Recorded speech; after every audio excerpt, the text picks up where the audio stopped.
Hello, everyone. Thanks for joining us again for Feature Friday. We hope you are having a fabulous day. I'd like to take a moment to welcome our special guest today, Terri Hammatt, who's going to join us to talk a little bit about the integrated portfolio. So if you're joining us today live, let us know where you are, what you teach, put it in the comments. And as we go through, if you have any questions, make sure you put those in the chat as well inside the comments. Add a little cue so that we know that you have a question, and we'll get back to it in a little bit. So today we're going to be talking about the integrated portfolio, which can be found on the teal banner at the top of the dashboard of the learning site. So when I was in the classroom, this was around the time when the semesters were either winding down or starting up again. And we would always use this time to have students review their learning goals, those goals that we set at the beginning of the school year. They checked off their can-dos in their portfolios, and they set new goals for upcoming units and for the rest of the course. So what we want to know from you, if you can let us know in the comments, is do you use a portfolio in your classroom? If you do you use our integrated portfolio or maybe some of our communicative progress documents in the teacher resources? When do you typically set your learning goals with your students? How often do you revisit them? And if you do use a portfolio to track progress, what kinds of changes have you noticed in your students?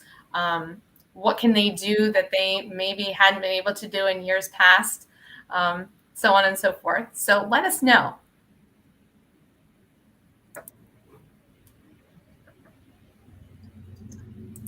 Okay, well, as you guys are adding your comments, we are going to do a quick little tour for those of you who may not regularly use the portfolio or maybe are new to Wayside. We want to take a quick little tour. So on the screen, on the left side, that purple browser is our student side. And then on the other side of the screen is the teacher view. So as Amy said, the portfolio is very simple to get to for both teachers and students. It's always accessible here in the teal banner at the very top, no matter where you are on the learning site. So to enter into the portfolio, your students, we're going to start with the student side. They're going to click on portfolio. And if they're enrolled in multiple classes, then they will see multiple portfolios. So my student has multiple classes, and so she has multiple portfolios listed. When they'd like to enter into their specific portfolio, they're going to just click this View Portfolio button. What's really nice about this screen is it also has a progress indicator. So it's early in the year, or maybe it's early in the use of the portfolio. So this student is at 9%. So it gives them a quick little glance. They're going to go ahead and select View Portfolio. And what they're going to see here is a list of all the can-do statements that are associated with that text level. But we have really good filters for students and for teachers. So here, the students can choose, do they want to look for completed or not completed? They can select by category, so they could look at their communicative progress, their intercultural progress. And then they can also look by unit, which is really nice as well. So if you are working in Unit 1, then you can apply that filter, and then the can-do statements will just reduce in size. What you'll see then is the can-do statement and then where it's located in the text. And students can review their activities by simply selecting that can-do statement. At first glance, you're going to see how many comments have gone on this particular can-do statement, whether or not the teacher has reviewed it, and then the self-assessed progress level that the student has indicated.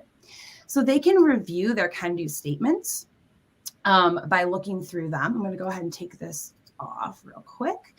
And they can see on this kind of dashboard screen where they are falling with these particular can-do statements. So to create a reflection, then they would select, let's go ahead and select this one. They'll select a can-do statement, and what they'll first see is they're going to choose their progress level, right? So they have 3 different ways to choose their progress. that maybe this is something that they're really working on, something that they are working on, but maybe need a little bit more assistance, and then something that they can do on their own. So the student would indicate their progress level by simply selecting one. And then they have a couple different options for adding their reflection. They can add a file if there's maybe a file that they have. This file could be, a picture or something that they've been working on. They can also create a recording. So maybe it's great for your student to verbalize their reflection. They can just simply do that right within the learning site. They don't need to have any other recording materials, just allowing access to their microphone. They can also do a video recording, and they can add a task activity that they've completed on the learning site as well. So they can upload their evidence, and then they will be able to write a reflection here in this text editing screen. So they have a couple different options to really make it their own. They have like a rich text editing suite. They also can add links. They can add images. They can really make this be as robust as they would like. So here, if you look at an example, we have this student has completed a reflection, and they've given their reflection piece in written text. They've also added an image. They've added a link. And then you'll see here that the teacher has responded. And so this portfolio really is the student's portfolio, and it's viewed between teacher and student. And it provides the ability for teachers and students to comment back and forth. So on the teacher side, if we flip over, after they've clicked on that portfolio link, and they've entered into this particular class's portfolio, they're going to select the student's name. And so what we see here on the teacher side on this other screen is the teacher gets an indication if they've reviewed it, the student's progress level, and then how much engagement or activity has gone on between teacher and student. So if I click on that same, now it looks a little bit different because my screens are split. So the view will be better if it's not a split screen. But what you'll see is now I, as a teacher, have the ability to read through my student's reflection, and then I can simply post a comment. Now, the comments that I can post, I can add a file for my students. I can do a audio recording. I can do a video recording. And then I can also, of course, write text back to my student. So the similar options, I just wouldn't be selecting as the teacher the progress level. So that's a real brief walkthrough of how to access and how to use that portfolio. We do have really great linked in the teacher account in the portfolio here. We do have our portfolio guidelines link. And then we also have some resources on using the portfolio for teachers and students on our YouTube channel as well. But I'm going to stop there with my demo, and I'm going to turn it over to my friends and colleagues who are on with me so we can talk a little bit more about uses of the portfolio. Okay, Tara, thanks a lot. Yeah, so what I love about the portfolio is that it is a self-assessment for one. Okay, so students can get practice self-assessing, and this is something that probably you would want to do as a teacher. The I do, we do, you do model. So that's probably something that you would like to do, work with the class as a whole to begin with. And then once students seem to be getting the gist of how this works, then they can go ahead and do some of the work on their own. Also, the self-reflection helps students to really become helps them to become more autonomous learners. I mean, that's really something that we're all looking for, right, in our students. And so the self-reflection piece that is part of the student portfolio is very important. And I'll talk a little bit about ways that we can implement that in the classroom. Students already have an online presence, right? They're always creating their own identity, always on social media. So why not with their language learning? I think it's a great idea. And then, the other wonderful thing about the portfolio, I think, yes, for learners, but also for us, for teachers, language teachers as our profession. If you look at all those I can statements, if you look at the intercultural I can statements, and you look at the communicative I can statements, we actually, using those I can statements, we actually have almost a roadmap of proficiency, right? So we start at the very novice low level, and you can see what's being expected of students. And then as we move up through our textbook series, you can see what is asked of students. What a great way to explain the mystery of language learning to administrators, parents, students. Because how many people have we talked to who have said, yeah, I took 4 years of some language and I can't speak it at all. Well, there's a guideline. There you have exactly what needs to happen in language learning. So I think in that way, it's a great tool as well. As far as some things that we might want to think about, okay, so why would this be important for me to do? Why would a portfolio be really important for me in my proficiency-based classroom? Well, as an instructional strategist, I go out and work with teachers, as does the rest of my team. One of the things we ask or recommend to teachers when they're getting used to our textbook series is maybe don't start right away with a portfolio. Give yourself 6 months or so, because this is going to take some training of the students in order to be able to evaluate themselves, to self-reflect, give evidence. But the really important thing about why would you want to do this? It's important for students to envision their goals, to be able to see, as I talked about the roadmap. There's a lot of evidence, a lot of research right now on goal setting for students in education. In language learning, the last language educator was all about goal setting in the classroom. And it's a wonderful resource. Dr. Ali Muller has done a lot of research on that, and a lot of her research is in the language educator. So it's just really important. And students who set goals actually are more likely to achieve.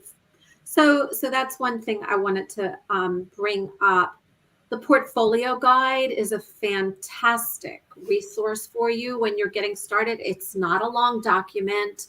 I think it's actually 14 pages, if I remember, because I read the whole thing. But it's not a long guide. It gives you lots of ideas on how to implement. So that's a great resource, as are the resources that Tara just talked about on YouTube and some of our videos, the top 5 of using a portfolio assessment and things like that. And also this Facebook, this program that we're doing right now, Facebook Live, or whatever it is, because I think that's what it is, but not exactly sure. That'll be a great resource for you as well as you're getting used to this. So I see that Tara's showing the portfolio guide. It's really awesome. My favorite feature of the portfolio, I have a few. So I love the fact that you can upload evidence. Like, that's so important because the kid can self-evaluate. And normally our kids self-evaluate themselves lower than they actually are. But when they put that evidence, they find the evidence and they can attach it to their post, it really helps them with being able to reflect and then to say, okay, so if I only can give myself 2 bars, what can I do to move on further? What type of activity, what type of strategy might I have? And then I'm going to put in the comments section here, there is a great resource. Let's see if I can do that. I may not be able to do that. Thought I could, but I can't. So I'm going to tell. I'll put it in. Okay, great. So Apple testing.